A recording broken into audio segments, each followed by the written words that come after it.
3. This is Raging Fire representing for I Never Knew TV. Yes, I win Brooklyn, Milk River. Give thanks for life. On Judgment Day we'll be playing music for the rebels. Yes, roots rock reggae music playing sweet in heaven. I never know TV. You know TV? Tell lie in the chat.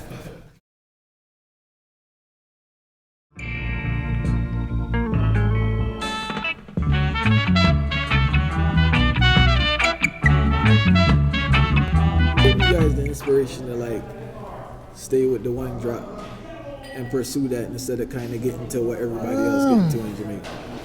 To be honest, I mean, we have produced a lot of one drop, but I wouldn't say we are limited to one drop. It's just that it's what we're feeling at the time. You know what I mean? So it's that's what came up. But first and foremost, we are musicians, so we are open and we're open to a lot of genres. But as I said, at the immediate time, that's what really came out of us, roots. With the last album, like that had that Afro-Caribbean vibe, what music were you listening to get that inspiration? I mean, that album shows a lot of variety, you know, because, for instance, a song like Brave, I don't even know what to describe it as. You know, it has a lot of influence from gospel to soul to.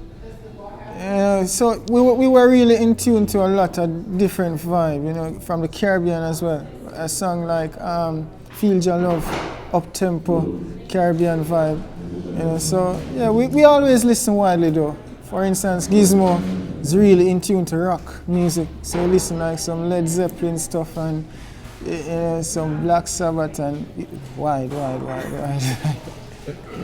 Like what bass players influence you? Like what are your favorite bass players, both from Jamaica or outside of Jamaica? Well, for sure, Family Man, Aston Barrett, you know, Robbie, you know, but a lot of Leroy Sibbles as well. Yeah, he played a lot of studio and stuff. Boris Gardner, you know what I mean? It's wide. So even young musicians among my age group, they influence me as well. I like Jason Welch from Notice Records, you know.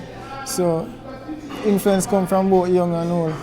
Just you naming Boris Gardner and Leroy Sibbles shows the depth of the knowledge you have of the history of music, because a lot of people don't know about the work Leroy Sibbles did at studio, and they just know him as the Heptones. Yeah, because a lot of the bass lines that he created that people still playing right now. Yeah, because guess what? One of my favorite genre within reggae is rocksteady.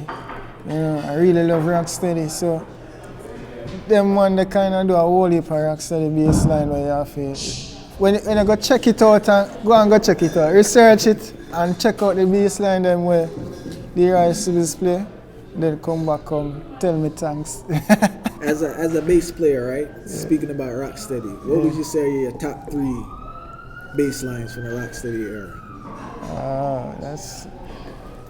And more name the song because people probably don't know the rhythm and such, but just what song it is. One of my favorite rocksteady songs is Book of Rules, Heptones. Another favorite would be. Yeah, put me on the spot. Let's leave it at Book of Rules for now. Book of Rules number 1 right now. The staging is kind of rough in Jamaica. Everybody, too much artists for a show, so they try to jumble everything. But on that note is why we did our own festival, which is at Wikiwaki Music Festival, to get to showcase the artists more so they can do longer sets and perform longer. So we'll be hosting Wikiwaki Music Festival December 5th and 6th, where we'll be showcasing other acts as Morgan Heritage, Kabaka Pyramid, Jesse Royal, plus some younger acts, Pentatouche, you know, Notice.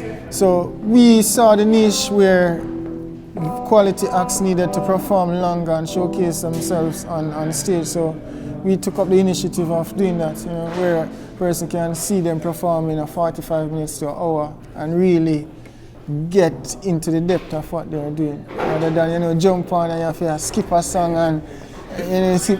But, you know, answering the question too, we pretty much perform the songs what we feel like doing, because I don't think any song is bigger than any song really.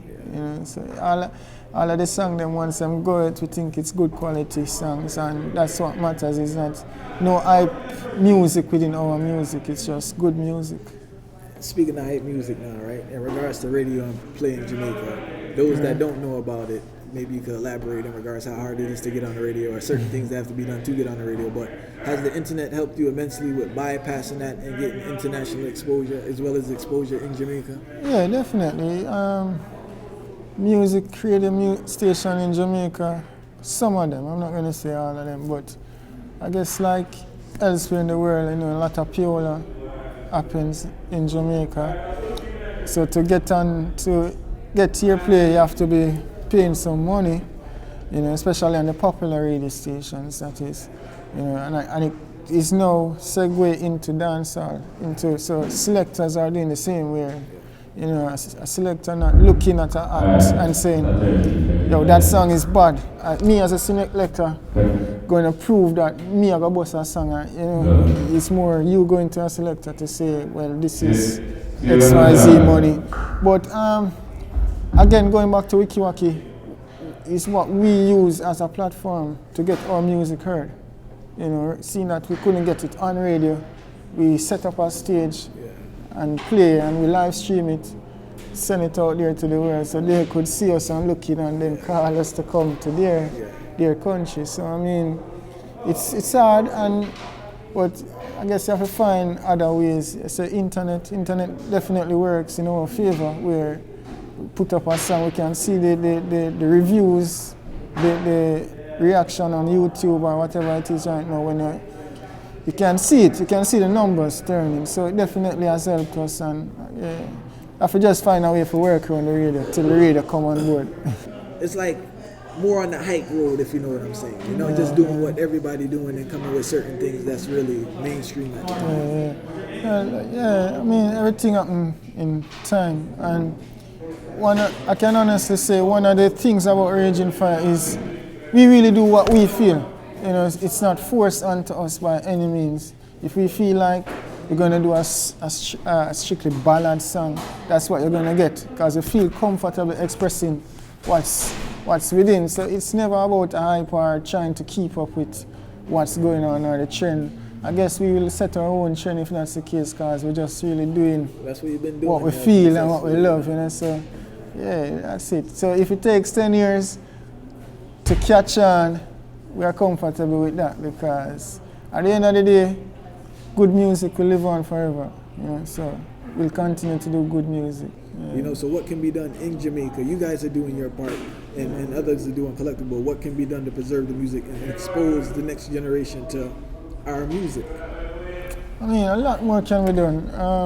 For instance, investment from whichever side, whether it be private sector, government, you know. First of all, we need to realize what reggae music is to the country, to the people, you know, and own that.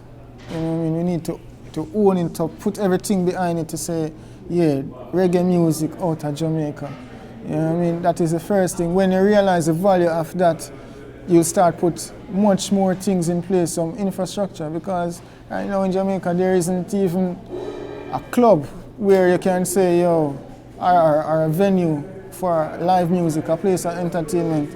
You know, so when you realize the value of reggae music, those things will start to be put in place, where you know that, okay, 10 venues across the country, you know, reggae music is happening there 7 days a week, 5 days a week. People, even tourism, you capitalize on tourism by people knowing that that's the mecca for reggae.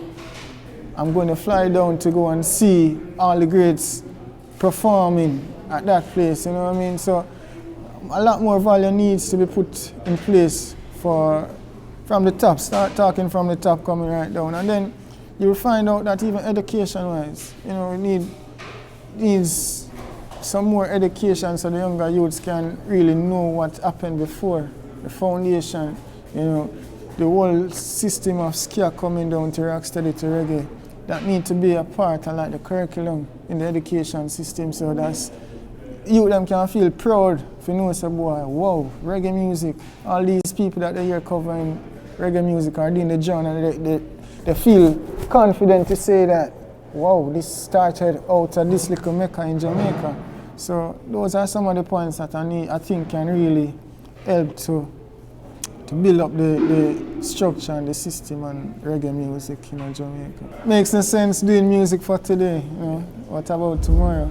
I mean, relevance, when we can still listen to a Bob Marley song and it feels like he wrote that song or performed that song yesterday because the message, everything is still relevant. You know, when you use certain slang and you talk about, as I said, 15 years pointless, you know, and that's the whole part that we are trying to play by advancing the whole humanity thing. If you know, say, boy, my children can come up and feel honored to know that, wow, this is what my father was doing, and you know, grandkids can come up and say, yo, wow, I can still live by what they were saying 10, 15 years back.